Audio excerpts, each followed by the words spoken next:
Bonsoir Antoine. Des reportages sur la neige, nos envoyés spéciaux dans tous les péages de France et puis bien sûr cette tablette numérique sur laquelle je fais semblant d'appuyer alors qu'elle est éteinte. L'information n'a jamais été aussi facile à manipuler. C'est l'heure du Gorafi.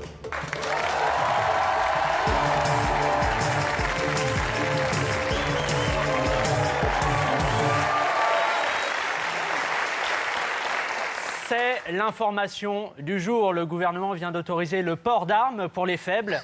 Une mesure mise en place suite à cette étude menée par l'université de Dallas au Texas. Celle-ci démontre l'inefficacité du dialogue et du débat d'idées généralement utilisés par les faibles lorsqu'ils sont par exemple victimes de harcèlement. Les chercheurs ont ainsi démontré qu'en situation de conflit, pointer une arme sur le visage de son agresseur multiplie par 7000 la probabilité de lui faire, je cite, « fermer sa gueule ». Alors, qui est concerné par cette réforme ? En priorité, ceux qui subissent au quotidien des actes de domination, c'est-à-dire les enfants bien sûr, mais aussi les personnes âgées ou encore les fans du groupe Indochine. Les autres devront demander un certificat de faiblesse pour l'obtenir. Rien de plus simple, un agent assermenté se rend à votre domicile, il vous insulte sans raison, vous donne quelques petites claques sur le visage. Si votre réaction consiste à pleurnicher ou à vous mettre au sol en position fétale, alors vous avez toutes les chances d'être reconnu comme faible. Vous me disiez tout à l'heure que l'État ne va pas se contenter d'autoriser les armes, il va aussi en fournir, c'est bien ça ?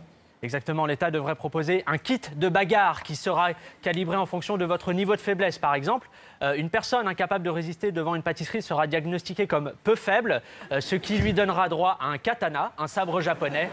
A l'inverse, une personne jugée très faible, comme par exemple un homme qui retourne avec son ex juste après l'avoir quitté, cette personne aura accès à des armes plus dangereuses, comme un lance-flamme ou le dernier album de Benabar. Est-ce qu'il y a déjà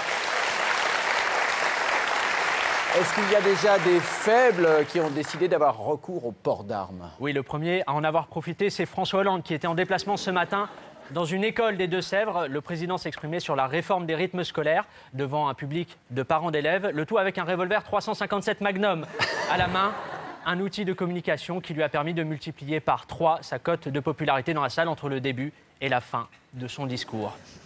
Sans transition, comme vous le savez, c'est mon devoir de prendre en compte tous les points de vue. Et même si je ne suis pas d'accord avec ce que vous dites, je me battrai pour que vous ayez le droit de comprendre que j'ai raison. C'est le moment de mon opinion, votre vérité.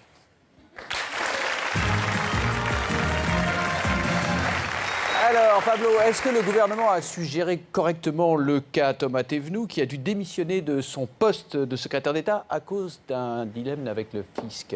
Excellente question, Antoine, mais une fois de plus, vous avez tort. La seule question pertinente à se poser, c'est la suivante. Quand un secrétaire d'État fait preuve de manque d'intégrité, est-ce qu'il faut le garder ou l'écarter ? Eh bien, je dirais qu'il faut le garder à l'écart. Après tout, que fait-on quand une des brebis du troupeau a la gale ? Comme pour Thévenoud, on l'isole des autres, on prend sa carabine et on oblige cette brebis à payer ses impôts. Il est donc impératif que Manuel Valls traque les tricheurs dans sa propre famille politique, comme Marine Le Pen traque les xénophobes au FN, comme l'UMP traque ceux qui portent un pull sur les épaules, ou comme les écologistes traquent les idées. Et il faut être ferme, il faut être ferme. Il faut être ferme. Quand Manuel Valls déclare que l'attitude de Thomas Thévenoud est impardonnable, ça ne suffit pas. Non, marcher sur la queue d'un chat, c'est impardonnable. Laisser ses enfants devant un best-of de Touche pas à mon poste, c'est impardonnable. Claquer la fesse d'une stripteaseuse alors que le service de sécurité du Peep Show vous l'a interdit il y a 2 minutes, c'est impardonnable. Non, ce qu'a fait Thévenoud, c'est au-delà de l'impardonnable. C'est vraiment pas bien.